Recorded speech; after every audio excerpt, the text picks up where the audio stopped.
9 members and associates of the Genovese and Bonanno families were charged in a case that centered on secret gambling parlors in Queens and Long Island. For nearly a decade, families visited a small coffee shop in suburban Long Island for pastries and Italian coffee. Many were unaware of the long-standing operation playing out just feet away from them. Mafia members were running a secret underground gambling den in the store. The business was one of several across the island and Queens that served as a front for 2 of New York's oldest crime families and their illegal money-making schemes. When other gambling clubs threatened their fortunes, a Nassau County detective offered to conduct police raids on the rival clubs in exchange for payments, prosecutors said.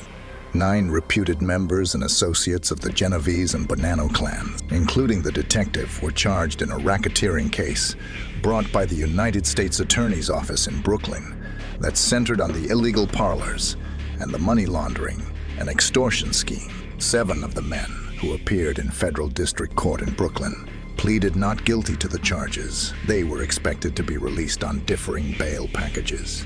Federal prosecutors said that for 10 years, the gambling activities brought in substantial revenue for the 2 families as they hid under the cover of businesses like a soccer club and a shoe repair store. The Long Island coffee shop alone typically earned them more than $10,000 per week, funds that were laundered up to the crime family's leaders. The U.S. Attorney for the Eastern District of New York said that the arrests demonstrate that the mafia continues to pollute our communities with illegal gambling, extortion, and violence, while using our financial system in service to their criminal schemes. He added, "Even more disturbing is the shameful conduct of a detective who betrayed his oath of office." Police Detective Hector Rosario had been working on a restricted assignment and did not interact with the public while the investigation was continuing. Mr. Rosario has now been suspended without pay until his administrative hearing in the department. The power of the city's 5 fabled mafia clans began to decline in the 1980s and 1990s as aggressive prosecutions disrupted their leadership and the authorities targeted their grip on unions. The Bonanno family in particular saw a string of damaging convictions and defections through the 2000s. Even the family's longtime boss began cooperating with the authorities after a 2004 conviction for a series of murders. The families still exist, but with far less widespread control. In recent years, they have faced charges for similar types of organized crime: extortion, illegal gambling, fraud, in smaller cases with a few defendants as well as large-scale conspiracy cases. In 2016, for example, 46 members of a crime network that featured 4 of the city's mafia families, including the Genoveses and Bonannos, were charged in a racketeering scheme that extended from Massachusetts to South Florida and involved extortion, healthcare fraud, and arson.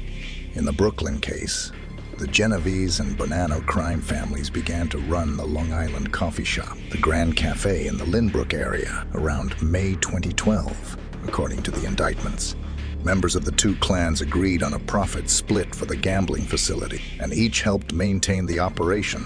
High-ranking members of both families relied on their underlings to collect the profits and hand off money in clandestine meetings. Prosecutors said the pattern was similar at the other businesses, which included Sal's Shoe Repair and La Nazionale Soccer Club in the Glendale section of Queens. Prosecutors said the evidence in the case includes recordings of telephone calls made through wiretaps, accounts from several witnesses, and a host of other evidence.